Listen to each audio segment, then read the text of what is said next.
04 Discovery better than it ever was? One way.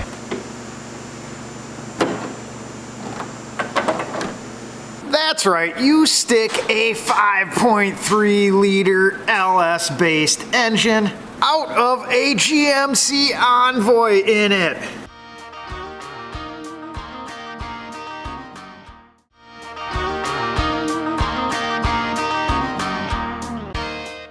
I mean, we didn't venture too far from the Land Rover roots on this one.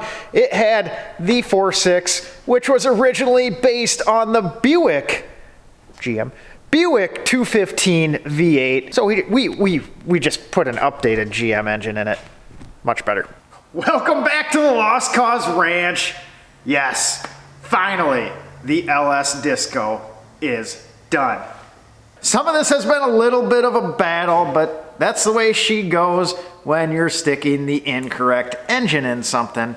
I mean, it's a 5.3 out of a GMC Envoy into a Land Rover Discovery. It took some time, but it was worth it. So we got about 500 miles in on the swap so far. Feel like I'm at a good point to give an actual opinion on it. We're past the giddiness of it runs, and we got a little time with it. And if you stick around for the end of the video, we will tally up what we had into putting a LM4 5.3 into a 2004 Discovery, along with a list of everything we used. But first, let's get into my thoughts on the situation. Also, make sure to stick around to the end of the video. If you commented on the Eco Challenge delivery video, we're gonna pick who wins the t-shirt.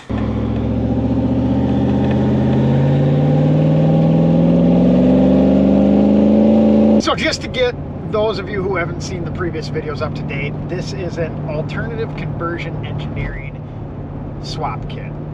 It's made to go in the Discovery 2, so 99 to 04, and use either a 4.8 liter or a 5.3 liter GM engine from the early 2000s. We chose to do a LM4 out of a GMC Envoy because of the aluminum block. That keeps it a similar weight to the aluminum block 4.6 liter. The reason why we chose the alternative conversion engineering kit is the integration to the rest of the Land Rover. We still have a functioning instrument cluster. Everything works. All our warning lights work.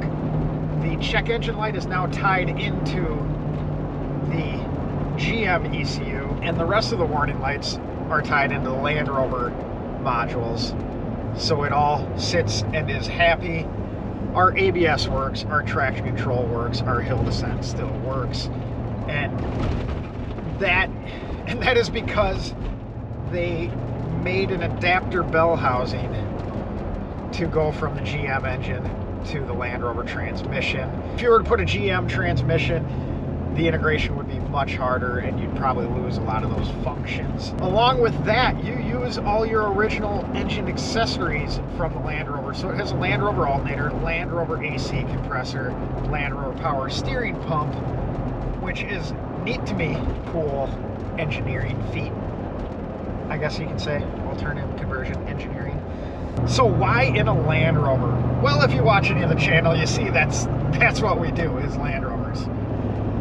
Quite a few of them, maybe too many. The Discovery 2, in my opinion, is like the last of the analog Land Rover era. After this, you get into the LR3, the Range Rovers, Range Rover Sports, and LR4s and whatnot, and that just gets into very technical.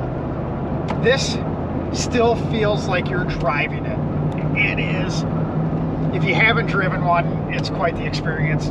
The Disco 2 has feel like you're sitting outside the vehicle almost. It's got the smallest door panel and the seat is rammed all the way over to it. It's very close. I mean, it's as close as a 2000s era vehicle can be to driving an old Defender or Series. You feel like you're actually driving it still. Yet it is very capable. The 04 has the factory installed center lock diff transfer case, so that's a nice feature. This one's sitting on 35-inch tires with probably about a 4-inch lift and is a neat looking vehicle. The only thing I've ever not liked about Discovery 1s, Discovery 2s, Range Rover Classics, anything of that era is the lack of power. Factory engine's sufficient, but it just feels anemic to me. It feels like you have to lug it around quite a bit more. And then especially this one is on factory gearing and 35-inch tires. So before the swap, that 4.6 was very, very underpowered. And then a late 04 4.6 liter, what problem did this have? It had the cylinder sleeve sliding. So either way, this needed an engine corrected. So it was either get a reman top hat or pin liner engine to the tune of $6,000, $7,000, $8,000 plus labor, or we could do a swap to something a little more reliable, a little more powerful, and way more accessibility to parts. And we're talking probably the same money. At the end of the video, we'll add everything up, but I venture to guess we're $8,000 into this. So same money as putting a factory replacement in, put a huge power bump. My favorite part about the LS Swap Discovery is it just feels right.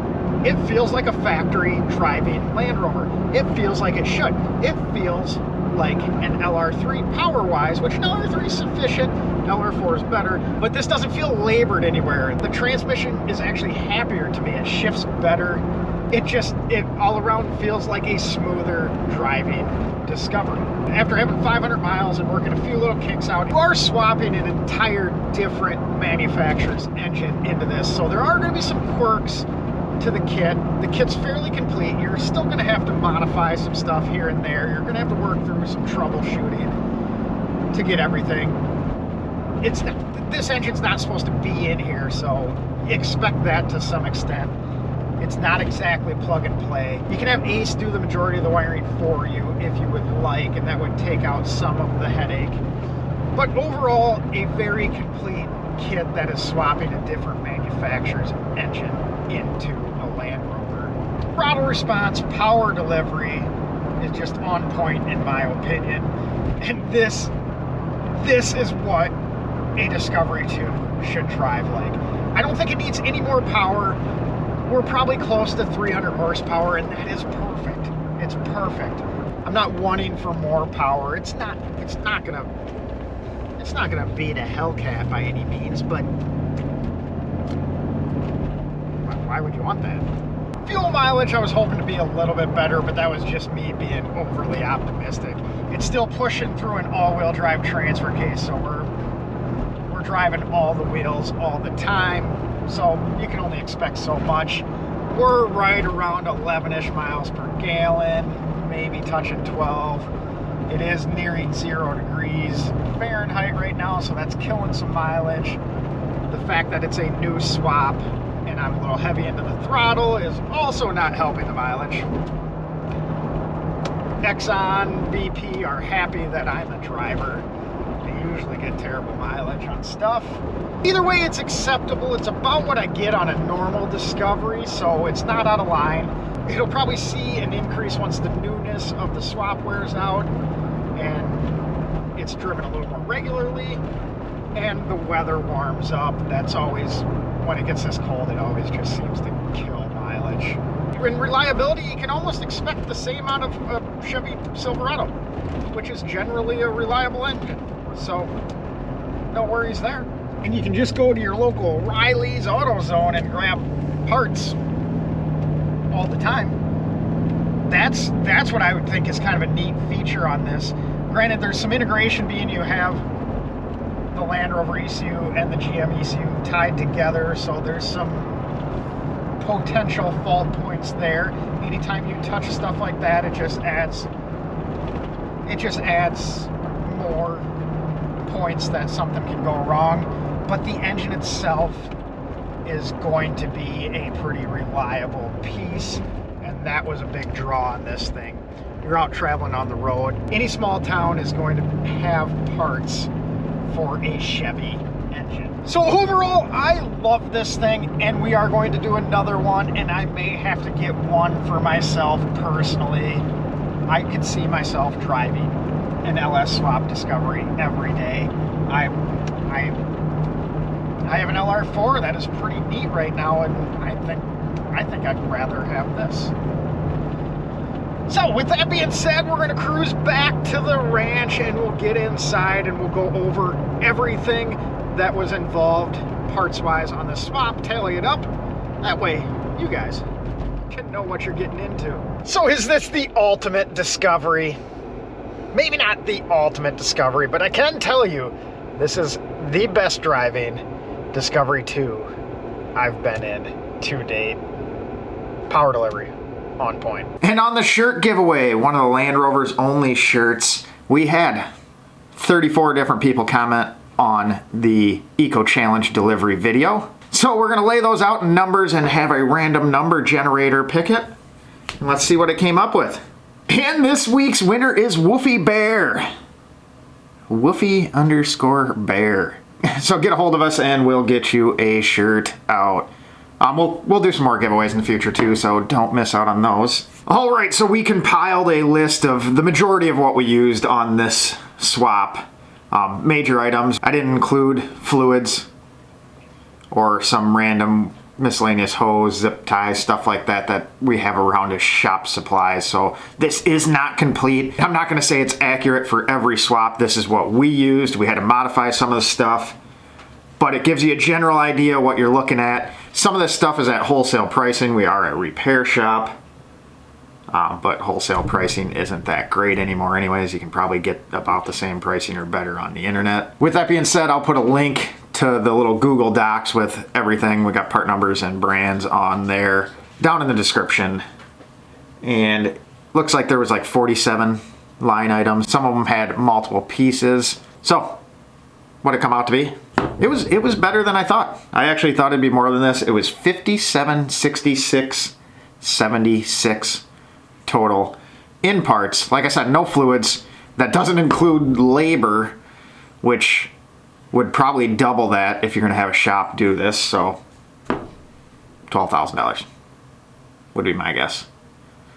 But maybe not. Maybe you got a better shop than I think.